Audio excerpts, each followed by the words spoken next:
quand il s'agit de la description de la grandeur de Rabbi Yosef Messas, c'est ce qu'on appelait, chez nous, Achacham Hashalem, le sage entier. La possibilité de pouvoir pas seulement trancher, mais également expliquer.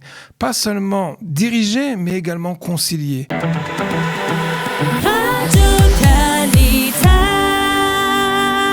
Rav Avraham Drey, bonjour. Shalom Uvracha. Comme chaque lundi, un rabbin vous répond. Et ce lundi, nous allons... le hasard du calendrier fait que demain soir... Enfin, ce soir, plus exactement, ce soir, nous allons célébrer la Iloula d'un grand rave. D'un géant. Et d'un géant. Et on nous pose la question de savoir qui était le rave Yosef Messas. La Iloula, c'est donc ce soir. Et en effet, c'est très juste. Alors, la question... la famille est très connue. Le nom de famille, exactement. Le Yechus, comme on dit en... Exactement. On va peut-être commencer par quelques tachanot, quelques étapes biographiques. Mm-hmm. Rabbi Yosef Messas est né à Meknes. Et il fait partie des figures emblématiques du judaïsme marocain. Et il a eu de nombreuses fonctions dignitaires de juge et même président de tribunal rabbinique à de nombreuses occasions. Il est connu dans le judaïsme algérien parce qu'il a été, j'ai presque envie de dire, le sauveur du judaïsme de Tlemcen. En tout cas, pendant très longtemps, le rav de Tlemcen était Rabbi Chaim Bliar. À sa disparition, 17 ans après sa disparition, ils n'ont pas trouvé quelqu'un qui pouvait l'égaler ou qui pouvait même remplir ses fonctions.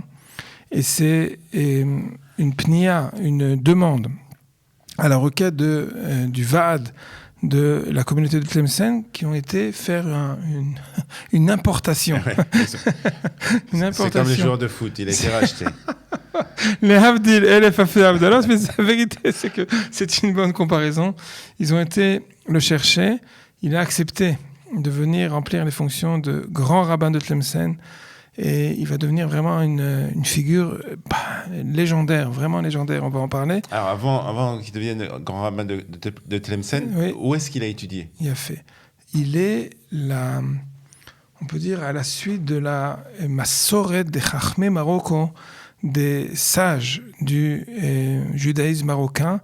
Le judaïsme de Meknes a de nombreux sur ça, on pourrait avoir une émission entière. Ouais. Mais à vrai dire, on peut dire qu'il est le dignataire, le dépositaire, peut-être c'est mieux encore que cela, de la Massoret Miyuchedet, d'une chokhma, d'une sagesse particulière, à la fois halachique, et on va en parler, à la fois de trancher, il s'agit d'un juge rabbinique, mais également d'un conciliateur. Je pense sincèrement que s'il y avait moyen d'exprimer la particularité de Rabbi Yosef, c'est à Emet vers Shalom. À chaque fois, en même temps, être capable de ne pas faire aucun compromis sur une véritable position toranique, massoratite, et pleine d'un héritage de rigueur, mais à la fois Shalom. Et en général, qui dit Shalom, on va le voir, dit compromis. Je pense qu'on va le voir dans des exemples que tu vas donner. Après Tlemcen, il va être... il avait toujours un rêve de monter en Israël, mais il va être invité à venir en Israël par Ben Gurion lui-même. C'est vraiment impressionnant. Sa biographie, c'est... Mamash, à de nombreuses reprises, c'est pas moins que la biographie de l'établissement de l'État d'Israël pour devenir. A priori, il a eu une invitation pour devenir le grand rabbin d'Israël. Mais ça, il va refuser. Il va refuser de façon on ne peut plus modeste. Et malgré tout, il va, presque quelque part, on va lui ordonner, oui, c'est ça. Le poste de grand rabbin de Haïfa, c'est ce qui va être lors des 20 dernières années de sa vie. Il va occuper la fonction de grand rabbin de Haïfa. Il est enterré à Haïfa également. Et il s'agit vraiment de 3 étapes de sa vie qui sont fondamentales. On va en parler. Alors, comme tu l'as dit, c'était le rabbin Emet Veshalom. Oh, il a fait, mais alors, à vrai dire, aujourd'hui, quand on quand on veut qualifier la grandeur d'un grand Rav. Alors on dit Rav Gaon, Rav Adon, Moreno, Rabbeinu, Gdolador, etc. Enfin, les superlatifs n'en finissent pas. Et à vrai dire, il y a même une inflation des superlatifs. À chaque fois, on ne sait plus comment dire combien il était grand. Je pense sincèrement que le Torah, quand il s'agit de la description de la grandeur de Rabbi Yosef Messas, c'est ce qu'on appelait chez nous Achacham Hashalem, le sage entier. Pourquoi Achacham Hashalem ? Parce qu'à vrai dire, Achacham Hashalem, c'est pas seulement Chacham Bechochmat HaTorah, c'est également être capable de concilier on va appeler ça la possibilité de pouvoir pas seulement trancher, mais également expliquer. Pas seulement diriger, mais également concilier. Pas seulement être capable d'être vraiment un manhig, mais j'ai pas d'autre mot, vraiment un dirigeant, mais d'être capable de faire ça avec tellement d'amour, tellement de conciliation, peut-être Guichour aujourd'hui, on pourrait dire le conciliateur, mais mieux que tout cela, Achacham Hashalem, Bamouvan, c'est tout sur tout. C'est vraiment incroyable, impressionnant. Tout sur tout, véritablement. On parle de l'époque. Aujourd'hui, c'est pas difficile. Avec une Nechitsat Kaftor, et on a toutes les applications spéciales, Project Ashoot, et il suffit de mettre un mot sur Google et on a toutes les... Mais lui, il n'y avait pas Google. Lui, on lui posait une question, il était capable automatiquement de relier tout cela avec les sources les plus antiques, avec la capacité de faire confronter différentes générations, Mamash Chacham Batorah, et en même temps Shalem. Shalem parce qu'il était également artiste. Ça aussi c'est impressionnant. Aujourd'hui ça paraît complètement saisissant. Il était Metsayer, il était Oman, oui. Celui qui est capable de voir même ses Kitveyad. Aujourd'hui, elle a été... rééditer le Pérouge de la Haggadah de Pessah. Mais en général, quand on a la Haggadah de Pessah, il y a toutes sortes d'éditions de telle ou telle façon.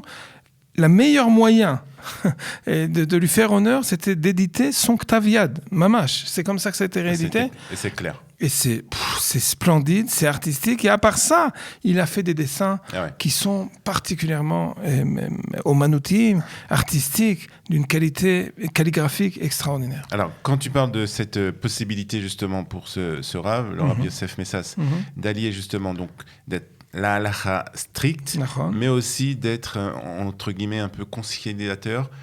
Est-ce que tu peux nous donner un exemple ? Oui, j'ai envie de donner le premier exemple de son arrivée à Tlemcen. Son arrivée à Tlemcen, on lui a demandé, pas moins que cela, une fois mise en place, une fois prise ses fonctions, de signer les Teudot Kashrut, les certificats de Kashrut, des bouchers de la ville de Tlemcen, qui n'étaient pas moins... La viande était cachère, sur ça il n'y avait pas de problème. Mais on lui a dit qu'ils étaient dans l'obligation d'ouvrir leur boucherie le Shabbat.